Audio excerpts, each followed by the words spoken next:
بسم اللہ الرحمن الرحیم۔ میں ہوں ملک محمد علی، پروگرام بات سے بات ملک محمد علی کے ساتھ۔ اسلام آباد کی دہشت گردی کی عدالت نے ڈیجیٹل دہشت گردوں کو دو بار عمر قید کی سزا سنا دی ہے۔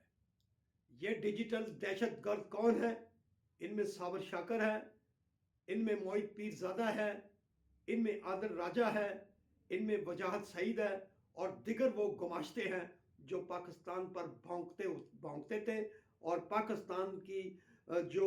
سلامتی تھی اس کو للکارتے تھے، اور پاکستان کے متعلق ایسی گھٹیا زبان استعمال کرتے تھے کہ شاید پاکستان کا جو ازلی دشمن ہے وہ بھی اتنی گندی اور گھٹیا زبان کرنے کا سوچ بھی نہ سکتا ہو۔ تو آج کے پروگرام میں اسی موضوع پر بات ہوگی۔ عدالت نے انہیں بڑی سزا دی ہے، اور پیارے دوستوں، جن دوستوں نے ابھی تک ہمارے چینل کو سبسکرائب نہیں کیا، برائے مہربانی وہ ہمارے چینل کو سبسکرائب بھی کریں، لائک بھی کریں اور شیئر کریں۔ اور ہم بات کر رہے ہیں ڈیجیٹل دہشت گرد۔ ڈیجیٹل دہشت گرد جو سوشل میڈیا کا پلیٹ فارم استعمال کر کے پاکستان کے اداروں کے خلاف، پاکستان کی قومی سلامتی کے خلاف، اور ایسے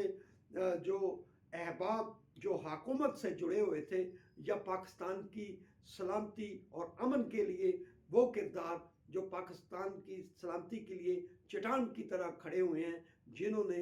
مئی 2025 میں بھارت کو دھول چٹائی، یہ وہ عناصر ہیں ڈیجیٹل دہشت گرد جن میں معید پیر زادہ ہیں، وجاہت سعید ہیں، عادل راجہ ہیں، صابر شاکر ہیں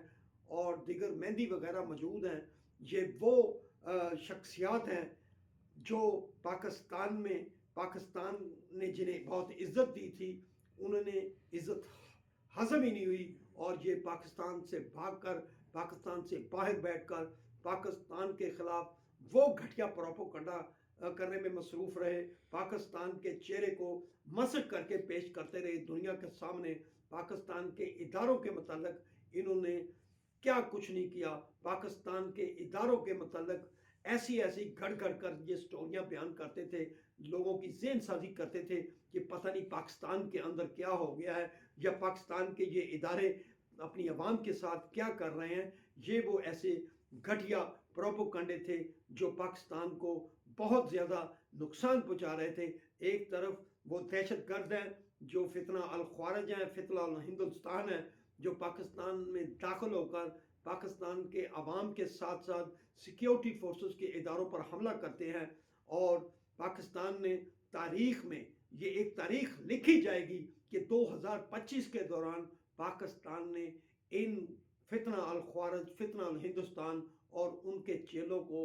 اتنا مارا ہے کہ پاکستان کی تاریخ میں 2025 سب سے بڑا سال ہے جب اتنے زیادہ یہ دہشت گرد جہنم واصل کیے گئے۔ گو پاکستان کے جوانوں نے شہادتیں بھی نصیب فرمائیں، شہادت کے رتبے پر بھی پہنچے، لیکن بہت بڑی تعداد ان دہشت گردوں کی تھی جنہیں پاک افواج نے جہنم واصل کیا، سیکیورٹی فورسز نے جہنم واصل کیا۔ تو یہ وہ عناصر تھے جو ان جوانوں کو کمزور کرنے کے لیے باتیں کرتے تھے، بکواس کرتے تھے۔ ایسا کوئی دن نہیں جاتا تھا جب یہ سوشل میڈیا پر پاکستان کے متعلق بکواس نہیں کرتے تھے، ہندوستان کو موقع فراہم کرتے تھے، اور ایسا محسوس ہوتا تھا کہ جیسے ہندوستان کا میڈیا اور یہ یوٹیوب پر اور یہ سوشل میڈیا پر ڈیجیٹل دہشت گردی کر کے پاکستان کو روزانہ کی بنیاد پر نقصان پہنچاتے تھے۔ اب پاکستان کی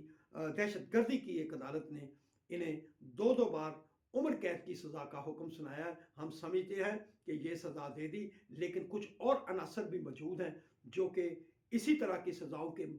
حقدار ہیں، جو پاکستان سے باہر بیٹھ کر پاکستان کے اداروں کے متعلق، پاکستان کے متعلق